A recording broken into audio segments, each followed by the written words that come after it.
neve do të fokusohemi, pra jemi duke studiuar për jetën e Jezusit. Një nga ato, le të themi, pyetje që ngrihen është kush është Jezusi, cili është qëllimi i tij, pse ai erdhi në tokë, çfarë lidhje ka ai me njerëzimin, që mund ngrihen disa pyetje të tjera. Herën e kaluar neve u ndalëm tek historiku pyetjes, pra pse erdhi, kush është Jezusi. Ne u ndalëm tek Zanafilla 3:15 që mësuam që aty që në fillim, pra Perëndia premtoi shpëtimtar. Dhe prej kësaj neve mësojmë që ai do të vinte në tokë, do të vinte dhe do të na për një qëllim, pra për shpëtimin tonë. Por përpara se Jezusi të vinte, neve kemi dikë që përgatit rrugën e tij, dikë që përgatit njerëzit dhe i thërret vëmendjen. Do të flasim pra për Gjon Pakzori. Gjon Pakzori ishte biri i Zakarias dhe biri i Elizabetës. Është interesante fakti neve neve flasim për lindjen e Jezusit dhe për lindjen e Gjon Pakzorit pikërisht vetëm për Krishtlindjen. Kemi vetëm nga Luka neve lexojmë dhe mësojmë për jetën e tij, se si ai lind. Edhe ndërsa tek ungjijt e tjerë, për shembull, neve lexuam nga Marku, aty ai Gjoni shfaqet që ka lindur, jetonte në shkretëtir, edhe u shehej me karkaleca dhe mjaltë të egër. Të njëjtën gjë edhe Mateu flet për Gjon Pakzorin, që se neve do të hapemi pak tek Mateu. Nga fillimi,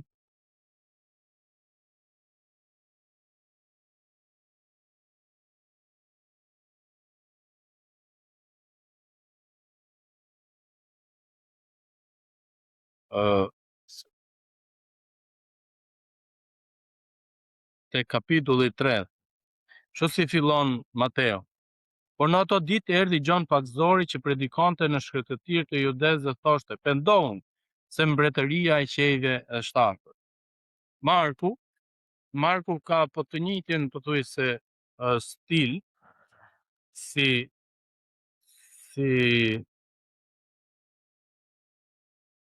si Mateu. Edhe thot vargu 2 të kapitulli i parë që e lexuam, ja, unë po dërgoj para fytyrës sate lajmëtarin tim që do të përgatit udhën tënde përpara teje. Zëri i atij që vërtet në shkretëtir, përgatitni udhën e Zotit, drejtoni shtigjet e tij. Pra Gjoni erdhi në shkretëtir duke pakzuar dhe duke predikuar me pakzim të pendesës për paljen e mëkatit. Ndërsa Gjoni, neve do të ndalemi tek Luka, ku ne do të lexojmë edhe se si edhe për lindjen e Gjonit, pra. Por tek Gjon, edhe cila është dhe arsyeja që neve do ta e përmendim, do ta studiojmë për sot. Gjoni dëshmoi për ta dhe thirrri duke thënë, pra tek Gjoni kapitulli i parë, vargu 15. Ky është ai për të cilin thash, ai që vjen pas meje zëdhan para meje, sepse ishte përpara meje. Pra Gjoni po drejton, e cili ishte dhe qëllimi i jetës së tij. Pra Gjoni po përgatit për ardhjen e madhe, le të themi, njerëzve. Dhe i po përgatit për atë çfarë neve duam të studiojmë dhe të ndalem. Tani shkojmë tek Luka, ku neve do të mësojmë për jetën e Gjonit. Luka kapitulli i parë, vargu 5. Në ditën e Herodit, mbretit të Judes, që një far prifti me emër Zakaria, nga renti i Abijas, dhe gruaja e tij ishte prej të bijave të Aronit dhe quhej Elizabet. Dhe që të dy ishin të drejtë në sytë e Perëndisë, duke ecur patëmet të gjitha urdhërimet dhe kërkesat e drejta të Zotit. Pra, Gjoni vjen nga prindër ose nga një familje besimtarësh, njerëz që ja kishin dedikuar jetën e tyre Perëndisë. Dhe nuk kishin fëmijë. sepse Elizabeta ishte shtërp dhe të dy ishin të kaluar në moshë. Pra, dy gjëra tjera që neve mësojmë, pra Gjoni vjen nga një familje besimtarësh që le të themi ishin plakur në besim, nuk kishin fëmijë. Shiko çfarë ndodh. Ndodhi pra që kur Zakaria po ushtronte shërbesën e tij priftërore para Perëndis, sipas rregullit të rendit të vet, sipas zakonit të shërbesës priftërore, i ra shorti të hynë në tempullin e Zotit për të djegur të mjanë. Dhe mbar turma e popullit ishte jashtë duke lutur në orën e temjan. Dhe një angjëll i Zotit ju shfaq duke qëndruar në këmbë në të djathtën e altarit të temjan. Zakaria kur e pa u trondit dhe e zuri frika. Por angjëlli tha: "Mos u tremb Zakaria, sepse lutja jote u dëgjua dhe gruaja jote Elizabet do të lindë një djalë të cilin do t'ja vesh emrin Gjon." Pra, për shumë vite me radhë, ai Zakaria dhe Elizabeta jo vetëm që ishin besimtar, le të themi të fortë edhe të perëndishëm, por ata nuk hoqën dorë kur duke u lutur.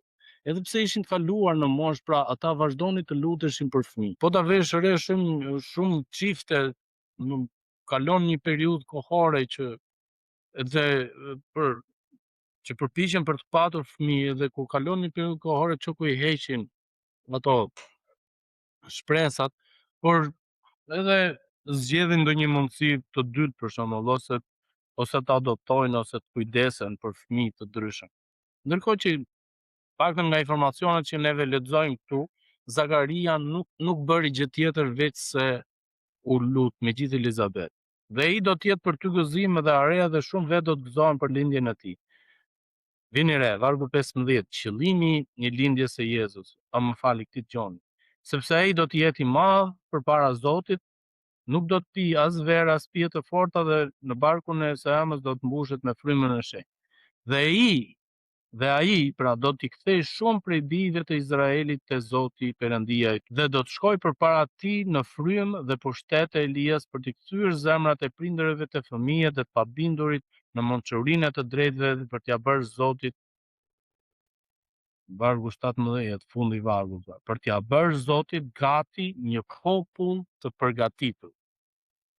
Dhe ne dim se si vazhdon historia, që ai Gjoni lind. Tek pjesa e fundit të kapitullit të parë ne mësojmë për lindjen e Gjonit. Gjoni lind, ndërkohë që Zakaria ishte bërë tani nuk fliste, sepse nuk i se besoi plotësisht atë premtimin që i dha Perëndia për që do të bësh me fëmijë. Vim te kapitulli 3. Mësuan se si Gjoni lindi. Pra kujt i përkiste, vinte nga një familje besimtarësh, pra të rritur në besim.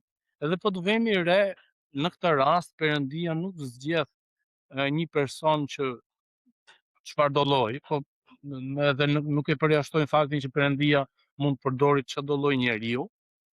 Por në këtë rast ai zgjodhi Gjonin që të lindte nga familje besimtarësh, nga familje që e kishin dedikuar jetën e tyre Perëndis plotësisht dhe ishin të kaluar në moshë për të patur fëmijë, edhe pikërisht në këto momente Perëndia po i tregon këtyre prindërve që me Perëndin çdo gjë është e mundur, tani ju mund të keni një fëmijë.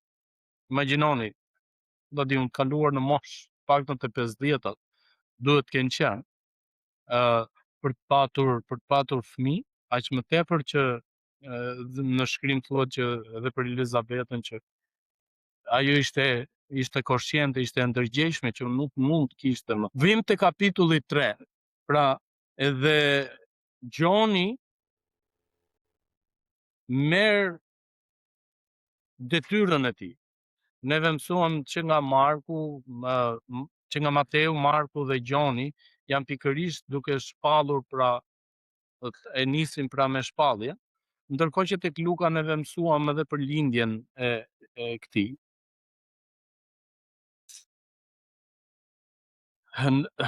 Kapitulli 3 pra. Dhe në vitin e 15 të mbretërisë të Tibarit Cezar, kur Pon Pilati ishte qeveritar i Judes dhe Herodi tetraku i Galileas dhe vëllai i Filipit tetraku i Tureas dhe i krajinës së Trakonitis dhe Lizania tetraku i Abilinis nën kryepëriftërinë të Ana, Kaifa, fjala e Perëndisë ju drejtua Gjonit, birit të Zakarias në shkëtëtirë. Atëherë ai përshkroi gjithë krajinën përreth Jordanit duke predikuar pagzim pendimi për faljen e mëkateve. Siç është shkruar thot në librin e fjalëve të profetit Isaia, që thot: Zëri i atij që bërtet në shkretëtirë, përgatitni udhën e Zotit, drejtoni shtigjet e tij. Çdo lukin do të mbushet dhe çdo male kodër do të ulet në vendet dredha, do drejtohen dhe udhët e ashpra do të sheshohen. Dhe çdo mish do të shoh shpëtimin e Perëndisë. Ai pra u thoshte thurmave që vinin në pagzoshin prej tij dhe është shumë i ashpër gjomë. Pjellën e perkash, kush ju ka mësuar t'i arratisni zëmërimit që po vjen? Bani pra fryte të denja pendimi dhe mos filloni të thoni brenda jush, ne kemi Abrahamin për atë, sepse unë po ju them, Perëndia mund të ngrer fëmijë Abrahamit nga këto gur. Edhe Gjoni në fakt ishte produkti i një familje që kishte kaluar në moshë për të patur fëmijë. Edhe pikërisht ai mund të fliste nga eksperienca e tij, nga jeta e tij personale, që Gjoni ishte lindur pra nga prindër që nuk mund kishin fëmijë. Edhe ai e thot me këtë me përgjegjësi të plot kur thot që Abraham, edhe prej Abrahamit mund lindi fëmijë.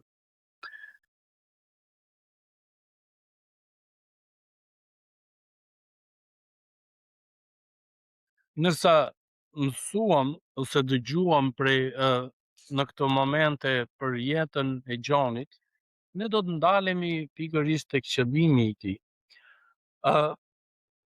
Gjoni doli dhe përgatiti rrugën e Jezus. Përgatiti të gjithë njerëzit, ishte momenti i fundit sepse njerëzit kishin dëgjuar, e stërdëgjuar brez pas brezi për se do të vi shpëtimtari, do të vi shpëtimtari, do të vi shpëtimtari, do të vi shpëtimtari. Edhe vjen Gjoni tani dhe thot pendohuni, se po vjen koha e gjykimit. Pendohuni sepse Perëndia po dërgon birin e tij. Dhe ai thot do t'ju pagëzoj thot me frymën e shenjtë. Neve lexuam tek Gjoni kapitulli i parë vargu 15 që thot dhe ai për këtë po ju them, pra do të vi dikush thot që është më i fortë se sa unë. Le të lexojmë pak tek kapitulli 3 vargët 21 dhe 22, është pikërisht ky momenti që Gjoni e përmend. Dhe ndodhi që mbasi u pagëzua, pra Jezusi, tashmë kur kemi që Gjoni është duke folur pra duke folur pra duke përgatitur udhën, neve kemi Jezusin tashmë kishte lindur. Dhe ndodhi që mbasi u pagëzua gjithë populli dhe Jezusi u pagëzua dhe ndërsa po lutej qielli u ha. Dhe fryma e shenjtë zbriti mbi të në trajt trupore si të pëllumit dhe prej qiellit. Erdhi një zë që thoshte: Ti je biri im i dashur, ty të kam pëlqyer. Që në këto moment kemi një kalim pra të stafetes, le të themi, të përgjegjësisë. Gjoni përgatiti njerëzit për pendim dhe ai ishte goxha i ashpër në mënyrën e të folurit. Nëse neve lexojmë vargun që lexuam nga Luka, i tha: O ju pjellën e perkash, vargu 7 pra. Kapitulli 8. Kush ju ka mësuar të arratiseni zëmërimit që po vjen? Se u dashka që Gjoni të vinte të përgatiste udhën e për Jezus. sepse njerëzit pra e kishin dëgjuar shumë herë, brez pas brezi. Ata nuk e kishin këtë privilegj siç kemi neve sot që kemi Bibla të shkruajtura. Gjithë secili prej nesh ka Bibël të madhe, Bibël të vogël, përkthim të ri, përkthim të vjetër. Tani kemi edhe atë mundësinë që ta instalojmë Biblat nëpër telefonat tanë, ta dëgjojmë me zë, ta lexojmë gjuhëra të ndryshme. Pra kemi mundësira shumë, por atëhere ata e dëgjonin një herë në vit kur lexohej ligji 5 librat e parë të Mojsiut, vetëm atëherë e lexonin, ditëshin turma të mëdha, dhe lexohesh nga mëngjesi deri në darkë, ose deri sa mbaronin ligji.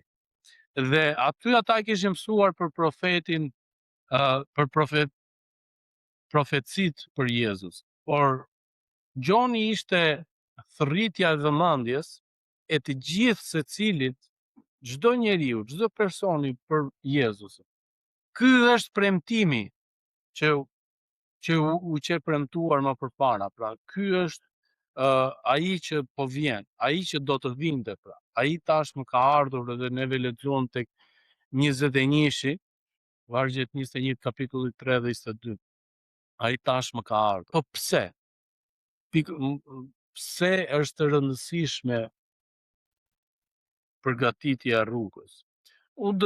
Mua më pëlqen, ose si unë e kuptoj, është që ka lidhje të bëjë me atë urdhrin e madh që Jezusi bëri mbas kryqëzimit dhe mbas ringjalljes, pra, dhe thot tek Mateu 28 vargjet 18 dhe 19 edhe 20. Dhe kur e pan e adhuruan, por disa dyshuan. Vargu 18 na thot, dhe Jezusi u afrua dhe foli atyre duke thënë: Mua më është dhënë çdo pushtet në qiell dhe në tokë. Shkroni pra dhe bëni dishepujt të gjithë kombët, duke pagzuar në emër të Atit, të Birit, të Frymës së Shenjtë, duke mësuar të mbajnë të gjithë sa ju kam urdhëruar, dhe ja unë jam për ju me gjithë ditët deri në mbarim të botës. Pra, ashtu si urdhrin që Jezusi na ka dhënë ne, i dha të shepujt të vetë, edhe na ka caktuar edhe ne që të ndajmë ungjillin, që t'i përgatisim njerëzit. Për çfarë t'i përgatisim? Do të vi pikërisht ajo koha dhe momenti i gjykimit, zemërimit të Perëndis. Atëherë nuk do të ketë më mundësi për pendes.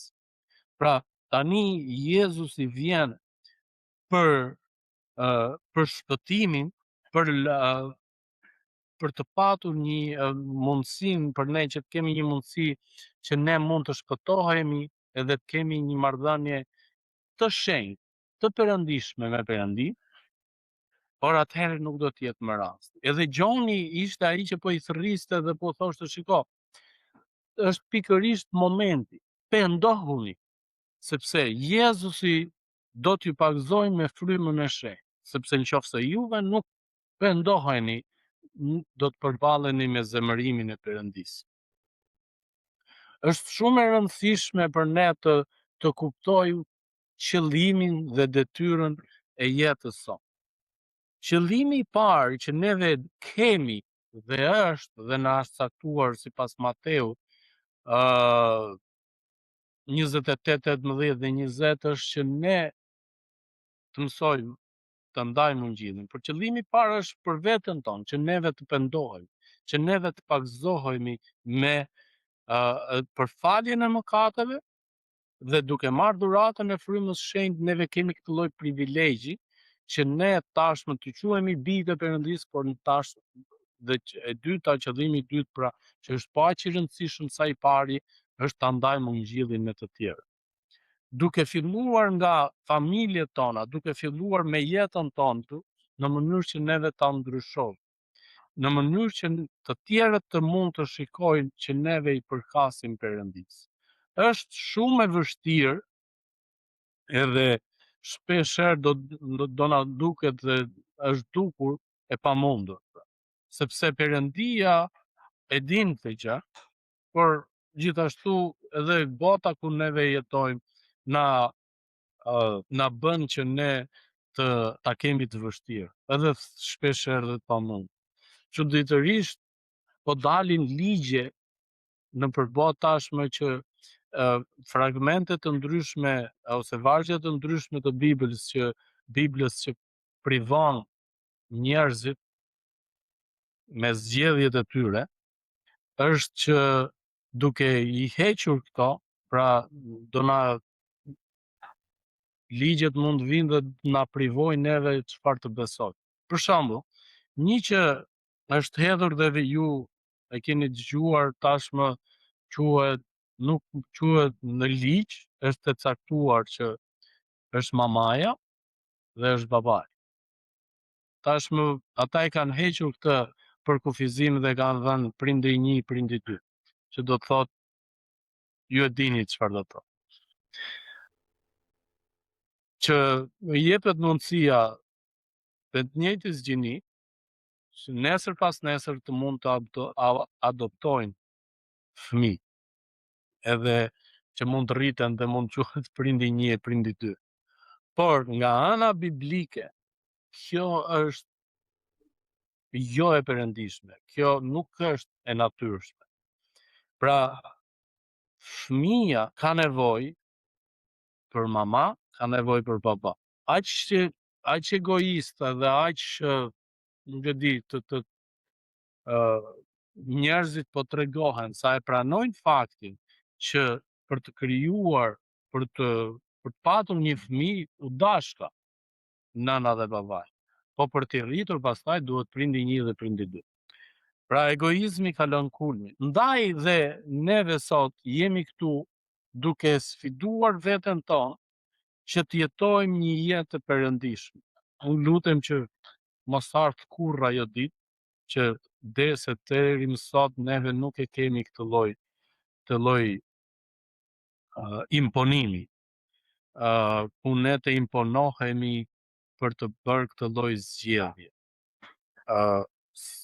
Por ne sot kemi lirinë që të zgjedhim për besimin tonë, që të zgjedhim të ndjekim Perëndin ashtu siç ai është i shkruar tek fjala e tij. Herës tjetër neve do të ndalemi, pra duke tani do të fillojmë edhe të ndalemi tek jeta e Jezusit, tek jeta e tij, dhe do të fillojmë të shikojmë hap pas hapi se sa e rëndësishme ose si ai Jezusi pra u përball me situata të ndryshme kur i takonte që të bënte zgjedhje, edhe se çfarë do të zgjedhim dhe ne sot për të jetuar këtë jetë perëndishme.